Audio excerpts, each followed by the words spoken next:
هەرسەبارەت بە بڕینی موچەی فەرمانبەرانی هەرێمی کوردستان لەلایەن بەغداوە، هەروەها ئەو بەیاننامەی وەزارەتی ناوخۆی حکوومەتی هەرێمی کوردستان کە وەڵامی حکوومەتی فیدرالی داوەتەوە. من میوانێکم لەگەڵ دەبێت بەڕێز سەردار عەبدوڵڵا، هەم سیاسەتمەدار هەمیش پەرلەمانتاری پێشووی عێراقە لە سلێمانیەوە لەگەڵمان دەبێت. کاک سەردارم کاتتان باش. بەغدا لەلایەک موچەت لێ دەبڕێت، لەلایەکەوە درۆنت ئاراستە دەکات، باشە دەڵێن هەندێک گروپ و میلیشای سەر بە حکوومەتی عێراقی درۆنت ئاراستاکەن. لەلایەکەوە بینیمان لە مەنتەقەی گەرمیان و ئەو شوێنانە هێزێکی سوپای عێراقی هات. باردۆخەکە چۆن بوو؟ بەڕاستی بەغدا چی لە هەرێمی کوردستانەوێت؟ ئەوەشی بۆ ئیزافەکەم وەختی جوابی یەکتری شەدەنەوە. ئەبوو عەلی عەسکەری لە جوابی سەید موقتەدا ناوی هێزی پێشمەرگەیەنێ لە نێوان دوو کەوانە پێشمەرگەی داناوە، ئەڵێ المرتبطة بالكيان الصهيوني. يعني ئەمە تۆمەتێکە لە شتێک خۆشبی نابێت لەمە خۆشبی. ئەمە ساڵانێکی زۆرەیە ماڵین. ئەمە بەشێکە لە پیلانێک لە دژی هەرێمی کوردستان. لە ئەسڵا پیلانەکە لە ئەسڵا هەرێمی کوردستان وەسیلەیەک بوو بۆ ئامانجێکی تر. ئێرانەکان و ڕووسەکان وانە پلانێکیان هەبوو بۆ دەرکردنی ئەمریکا لە سووریا لە ڕێگەی ئەمە لە ڕێگەی چیوە جێبەجێکرێت لە ڕێگەی ئەوەی هەرێمی کوردستان هەڵەشێنێتەوە. ئەو وەختە ئەزمونونەکەمان لە ڕۆژاوای کوردستانیش هەڵەوەشایەوە و ئەمریکا دەرەکەن. ئەمریکا هاتووە ئێستا ئێرانی لە لوبنان و لە سووریا و لە هەمووانە دەرکردووە، سەغڵەتی کردووە لە ناو حدودی خۆیان. ئەم سیاسەتانەی ئێران لە کاتێکە کە هەرێمی کوردستان وە کورد بەگشتی نەگەر هەرێمی کوردستان خۆیان دیپلۆماتەکانی ئێران خۆیان باسی دۆستایەتی هەرێمی کوردستانیان کردووە لەم جەنگیان لەگەڵ ئیسرائیل، سوپاسی هەرێمی کوردستانیان کردووە. حیزبەکانی ڕۆژهەڵاتی کوردستان بچووکترین جوڵیان نەکردووە، بچووکترین لێدوانیان نەداوە، پابند بوون بەو دۆخەوە. کەچی بەداخەوە ئێمە ئەو دراوسێمان دژایەتی هەرێمی کوردستان و خەڵکی کوردستانەکە ئەم بڕیارە بڕیاری ئێرانیەکانە و لە ڕێگەی بڵێ مەبەستم ئێرانە مەبەستم ئێرانە. ئەمە لە ڕێگەی عەسایبەوە ئەم قەرارە جێبەجێ ئەکرێ و ئەم حکوومەتەی سوودانی حکوومەتی عەسایبی ئەهلی حەقە. دەرەنجام ئێمە دەبێت پلانێکمان هەبێ بۆ ڕوبەڕوو ئەمە پلانی هەرێمی کوردستان هەڵوەشێنەوە نەمێنێ، ئەم هەرێمێکە هەیە نەمێنێت تەواو. ئەمە پلانەوە هەرێمی کوردستان ئەم هەوڵە زۆرە کاکەکە کاتی خۆی 10 ساڵ پێش ئێستا هەوڵیاندا بیکەن بە محافظات بۆیان نەچوە سەر، دواتر هەوڵیاندا بودجەدا بەشکەن بەسەر محافظەکانان بۆیان نەچوە سەر، هەوڵی زۆریانداوە. ئەم هەوڵە ئەوان بەردەوام بوون، وازیان لێ نەهێناوە، بەردەوامیشە بن تا ئەو وەختە یا ئێمە سەرەکەوین بە یەکجارەکی یا ئەوان سەرەکەون. بۆیە لێرە من ئەگەر ئیجازەم بدەیت دنێ هەندێک بیر و بۆچوم خێنە ڕوو ببنە، یعنی هێڵی سەرەکی ئەکرێ هێڵی سەرەکی پلانێکی باش بن. باشە ئێمە ئەوان ئەم معاشەمان بۆ نانێرن. نقطە سەری دێڕ لە بینی ئەوەی کە خەڵکی خەتای هەرێمە یا خەتای بەغایە، من یەک پرسیارەکەم بۆی ئەمە یەکلاکەینەوە. بەغا دوو قسەی جیاوازیە، یەکیشانەڵێت تۆ داهاتت تەسلیم نەکردو، یەکیشانەڵێت تۆ پارەت تەواو بووە، 4 مانگی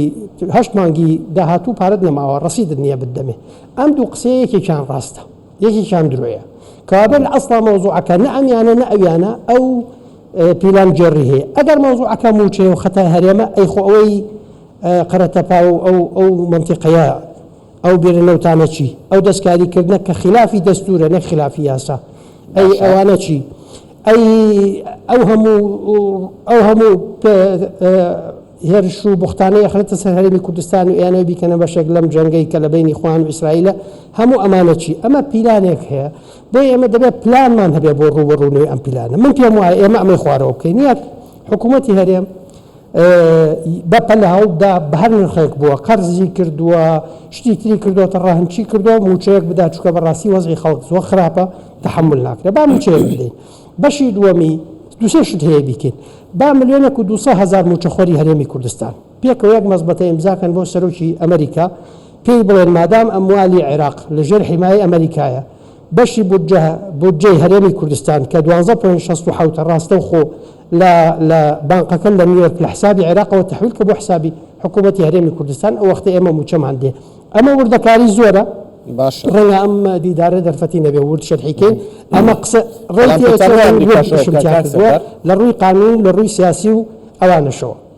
بەڵێ پێتوای ئەمریکا ئەمە بکە بەڵێ ئەیکا ئەمریکا ئیشی پێێتی ئەگەر سبێنێ سێری کۆنگرەکەی سبێنی برێکس بکەین و سێری ئەو مەترسیە گەورەیە بکەین کە لەسەر هەژمونی دۆلار هەیە و سێری هەندی حساباتی تر هەیە بیکەین ئەگەر ئەمریکا بخرێتە دۆخێکەوە بەڵێ ئەتوانێ بیکە و ئەگەر نەشیکا کارتێکی زۆر بەهێزە بۆ هەڕەشە کرد بۆیە من ئەگەر ئیجازەم بدەیت دیسانەوە ئەڵێم مەزبەتەیەک بکرێ حکوومەتی هەرێم موچەیەک بدا جارێ لە پێشە مشتێکەوە حکوومەتی هەرێم ڕەهنی کردووە هەرچی کردووە قەرزی کردووە بە لە موچە یەک مانگ بدا موچەیەکی کامل یەک مانگ بدا لە پاڵ ئەمەیە کە تۆزێک خەڵک ئەوە نەبێتەوە کارتێکی ترمان ئەوەیە کە ئێستا هەموو حیزبە کوردستانەکان من چەند جارێک داوام لە سەرۆکی هەرێم کردو نازانم سەرۆکی هەرێم گوێ ناگرێ لێمان وەرناگرێ لێمان عاجزە بە هەر وەزعێک جارێکتر من لێرەوە ڕوو لە سەرۆکی هەرێمەکەم کۆبوونەوەیەکی هەموو لایەنە کوردستانەکان بکە با هەموو لایەنە کوردستانەکان پێکەوە بڕیار بدەن مقاتعی هەڵبژاردننی داهاتوو بکەنەوە کارتێکی ترتە سەدر مقاتعاکە و عەبادیەیکا و سبێنێ تۆش بیکە وەکو کورسونەش بیکە هەڵبژاردن پەکێکەوێ بزانم ئەو دەوڵەتە چۆن بەڕێوە بێ ئەسڵ خۆیان شیعە و شیعەخۆیان شەڕێکی ناوخۆ قەرزاد و ڕێ لە عیدێکی نزیکا شەڕێکی ناوخۆ بکە بەڵام کارتی هەڵبژاردن کاتێکی زۆر گرنگە پەنای بۆ بەرین کاکە کۆڤان باشە کاک سەردا پێم خۆش وەڵامی ئەوم بدەیت و جوانتر مەجال دەدەم قسە بکەین هەندێک پەرلەمانتاری پێشوو ئێستا و ئەمانەشەن بەڵام بوونەتە دەمەڕاستی حکوومەتی عراقی ئەمەش هەیە لەوانەیە هەمووی لەگەڵ تۆ نەبێت آخر من بۆی ئەڵێم هەموو لایەنە کوردستانەکان پێکەوە سەرۆکی هەرێم بیکە کۆبنەوەک بکە پێکەوە قەرار بدەن یا دەبێت عێراق موچە بنێرە ئێستا بەبێ هیچ حسابێک موچەی مانگی پێنج بنێرێ بۆی دانیشین قسە لە شتەکانی تر بکەین یا ئێمە بڕیار دەدەین پێکەوە مقاتعی هەڵبژاردنەکەین ئەگەر حیزبەکانی کوردستان بۆ پۆزیسیۆن و دەسەڵاتەوە گەر مەبەستیان موچەیە باس بێنێ لەگەڵ سەرۆکی هەرێم کۆ ببنەوە ئەم بڕیارە بدەن ئەگەر ئەمە نادەن بەو معنایە کە ئەیانوێ موچەخۆری هەرێم بخەڵەتێنن بۆ دەنگەکەی بیخەڵەتێنن بۆی دەنگیان بۆ بدا و هیچیشیان پێ ناکرێت ئەمە من اتهامی کەس ناکەم هیوادارم بە درۆم بخەنەوە بچن با سەرۆکی هەرێم کۆبنەوەکە بکە کارتێکی تر کە زۆر گرنگە من لێرە ڕووم لە جەنابی سەرۆک کۆمارە کە داواکەم سەرۆکی هەرێم ئەویش بانکا بۆ کۆبنەوەکە سەرۆک کۆمار ئێستا یەک نامە بنێرێ بۆ پەرلەمان بە بیان و یەک کۆمەڵ بیان و ئەم پیاوە ئەم سەرۆک وەزیرانە ئەم خلافاتانەی هی کردووە ئەم هینە لادانانەی لە دەستور هەیە داوا لە پەرلەمانی عێراقەکەم هیچ نە ئیستیجوا بێوێ نا هیچی ناوێ نامەیە کە داوا لە سەرۆکی پەرلەمانەکەم بیخاتە دەنگدانەوە سەحبی سیقە لە سەرۆک خۆ سەرۆک کۆمار سەحبی سیقە لە سەرۆک ئەنجا بخرێتە دەنگەوە سەحبی سیقەی نەکرێ بەڵێ سەرۆک کۆمار کوردە بۆ نایکا بۆ ئەو ڕێی تۆ بە جەنابەت باسیەکەی بۆ نایکا یخۆ کوردە ئەمە کارتێکی گرنگە بۆیە من لێرەوە ڕووم لە جەنابی سەرۆک کۆمارە نامەیەک نورێ بنێرە بۆ سەرۆکی پەرلەمان سەرۆکی پەرلەمان ئەم نامەیە بنێرە قەیرانێکی گەورە دروستە بێت چونکە یەک کۆمەڵ شیعەی زۆر چاویان لە شوێنەکەی سوودانیە ئیش لەسەرەوەکەن بچنە شوێنەکەی بۆیە حکوومەتەکەی سقوط پێەکەن بۆی حکوومەتەکەی سقوط نەکە ئەو وەختە دەبێت بێن لە تۆ بپارڕێنەوە جارێکتر پەنا بۆ تۆ بەرنەوە ئێمە کارتمان هەیە جاروبار لە میدیا هەندێک لە کارتەکانمان ئەڵێن مشکلەیەکە هەندێک پیابوون پێیان ناخۆشە کارتت هەبێ بۆ یەکە باسی کارتەکە ئەڵێمانە ینی بەرحاڵ نامێ بچین ناوە ئێمە چەندین شتی تر هەیە کا کۆڤان ئەتوانین بیکەین بۆ ئەوەی بە یەک جارێکی ئەم مشکلەی حەڵکەین ئەمە ناکرێت دوو ڕۆژ جارێ کاکە ئێمە سەری ساڵ ئەم مەوزوعە حەڵ کرا لە پەرلەمان دەنگ لەسەر بودجەی 2025 درا و ئامین و تا نهایەتی ساڵ ئەم بودجێ هیچ کێشەیەکی تێنابێ هەموو مانگێک موچە دێ ئەوە بە فشاری ئەمریکایەکان کرا بە زەختی ئەمریکایەکان کرد موچە ئەگەر بێت تۆ ئەبێ بچی لەگەڵ ئەمریکایەکان قسە بکەی ئەمانەی بەغا لێت نایەنە پێشەوە تا ئەو وەختەی لەو دیوی سنوورەوە پێیان بوترە بینێرە لەو دیوی سنووریشەوە بە قسەی خۆش ناکرێ لەو دیوی سنوورەوە تۆ ئەبێ بەرژەوەندەکانت بە نەوعێکترین بکەی کاک سەردار ئەگەر ئەمریکا جددی بێت فشارێکی ئەمریکا جددی لەسەر حکوومەتی عێراق بێتوانە ئەو موچە بنێرێت و نەتوانێت لە بەرامبەر ئەو فشارەیە بەرگە بگرێت آخر ئێمە هەندێک شتەیە داوامان لە ئەمریکا کردووە کاک کۆڤان ئێمە بڕیارێکی ئەمریکی تەنفیزیەیە 22 ساڵ لە سەرۆکی ئەمریکا هەموو ساڵە گەمزایەکە ژمارەکەی 13303 بەپێی ئەم بڕیارە هەرچی نەوتی عێراقی ئەفرۆشتێ ئەچێتە بانقێک لە نیویۆرک لەوەوە پارانێردرێ بۆ عێراق من داوای چیەکەم چەند جارێک ئەمەم عەرز کردووە جارێکتر عەرزێکەمەوە کۆمپانیەکانی نەوتی هەرێمی کوردستان بێن عەقدێکی تازە ئێستا عەقدێکی تازە لەگەڵ هەرێما بکەین عەقدێکی تازاکەم عەقدێکی تازە نەوتەکەم و کۆی چۆن لەگەڵ غازەکەیا کردمان عەقدێکی تازاکەم نەوت ئەفرۆشم بسعر رسمي دولي نقبل وسعر جاران ما فروش أرزانك بسعر رسمي بيفروشهم باب دهاتك شينيته أبو هريم دهاتك باب شتو رقم حسابك عراق لنيويورك بشت الرقم حساب مركزك لو ودهاتي هم عراق هي عراق وهي رمي كردستان هم بشتاوي باري شركات نوت لو كاستوخو أمريكا كان دريكن هي عراق بنيرن دو دوانزا بوين شخص وحوتك هري مش بنيرن أو تري بنيرن هو بحكومة العراق أما بو قابلي كردنا لبري دوخك هاتو تبيشوا مترسيكي جورا لسر هجموني دولار هي للجهانا أمريكا دزبرداري هجموني دولار نابي لبرو دزبرداري أما نابي إما أجر أما دعواب كين دا مليون يكودو صد إمزاي متشخوري هريمي لقل به مجموعة إجراءاتي تبكين فشاري تبكين لبال أما موشيك بتوانين بدين خلق دلي خوش به باشتر پشمان بگري لا أنا كردستان كان خواهي دايت كان بدا بيكرو براري مقاطعيها وجاردن بكن سرک کۆمار نامەیەک بنێرە بۆ سەرۆکی پەرلەمان داوای سەحبی سیقە و سەرنەوەی متمانە لە سەرۆک وەزیرانی عێراق بکە حکوومەتەکە ڕوخی ئەمە بەخی دەستوریە کاک خۆ من لەێن نەموتوە دەستور ئەم دەساڵەتی داوە جەنابی سەرۆک کۆمار ئێمە کاتمان هەیە بیکەین بەکاری دێنین بەڵام ئەوە پەرش و بڵاوین و ئەوە ناکەین باشە گوتت لەم دوانەیە یەکیان سەرەکەوە یەکێکە دۆڕێ مە بەس لارێمی کوردستان و حکوومەتی عێراقی بوو چێ سەرەکەوێ چێ ئەدۆڕێ ئەوەی باش یاریەکە سەرەکەوێ ئەوەی باسی ئەوەی خراپ یاری بکە ئەدۆڕێ ئەگەر ئەوە یاری بکەین دۆڕاوین ئەوەی باش یاری بکە ئەیباتەوە ئەوەی خراپ یاری بکە ئەیدۆڕێنێ ئاوا یاری بکەین دۆڕاوین لە ئێستاوە دۆڕاوین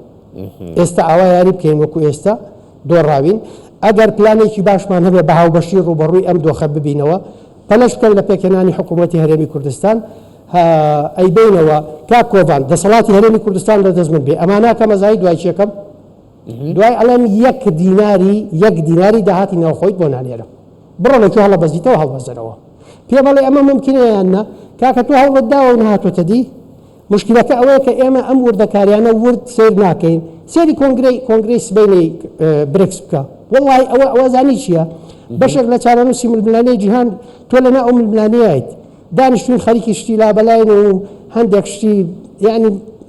وقتی ئەوە هاتو خۆمان کۆکەینەوە دیسانەوە ئەڵێم سەرۆکی حکوومەت سەرۆکی هەرێمی کوردستان بەپەلە داوای کۆبڵەیەکە بۆ سەرۆکی حیزبەکان بۆ وەزیرەکان لە عێراق بۆ سەرۆک کۆمار هەمویان بێت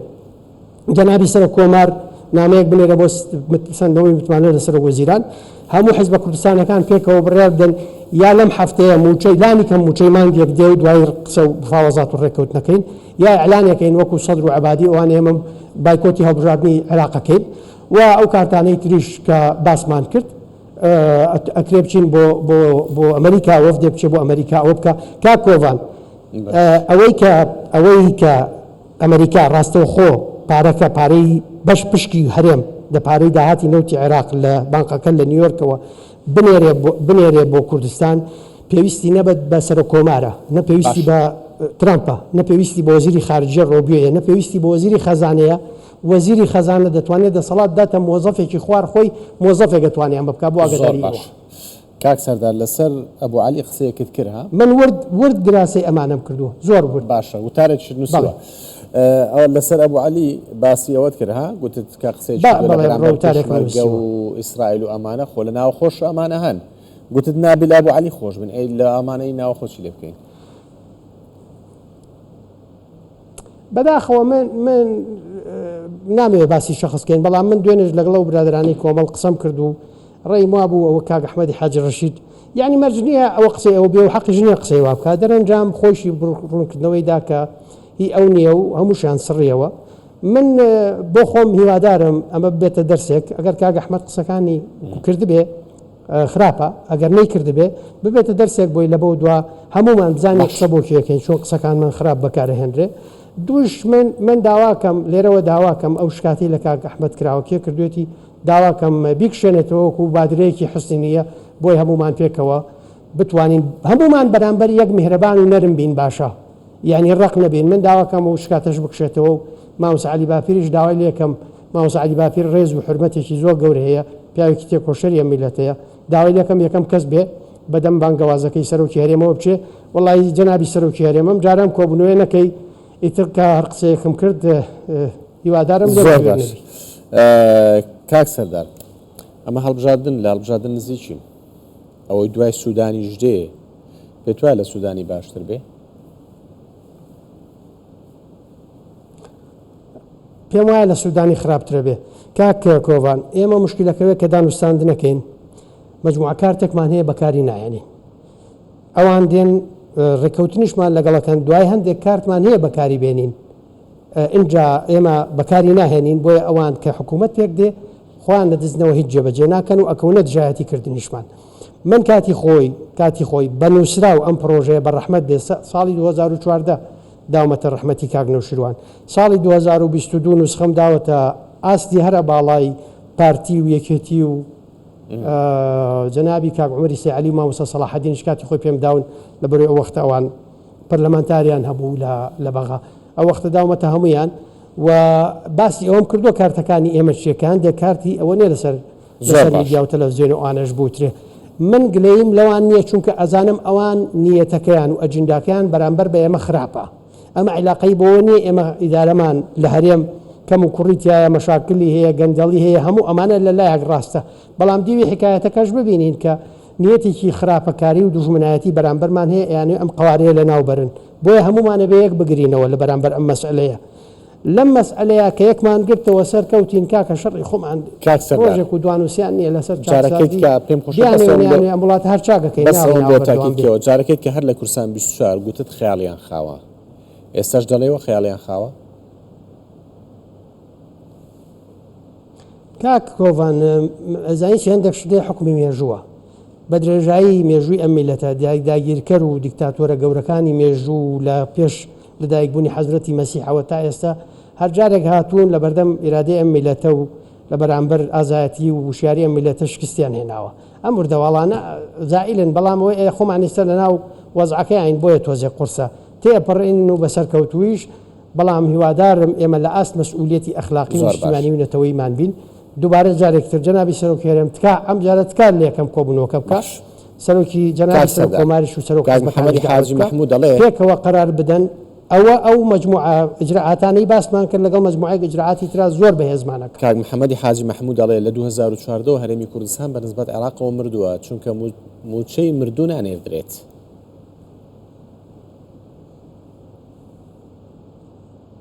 ئێمە یەکەم شکستمان ئەزانی ئەو شەوە دەستی پێ کرد کە کورد لە دەرەوەی هۆڵ بوو، من ناوم ناشکستی یەکەم کورد لە دەرەوەی هۆڵ بوو لە ناو هۆڵی پەرلەمانی عێراق دەنگ بە کابینەکە عیبادی درا، من ناوم ناشکستی یەکەم کە کۆمەڵە شکستێک بە دوای خۆیان هێنێ. ئێمە لەویا قبوڵمان کرد بشکین بەشێکی پەیوەندی بۆەوەیە کە ئێمە پەرلەمانتاری خراپمان ناردبوو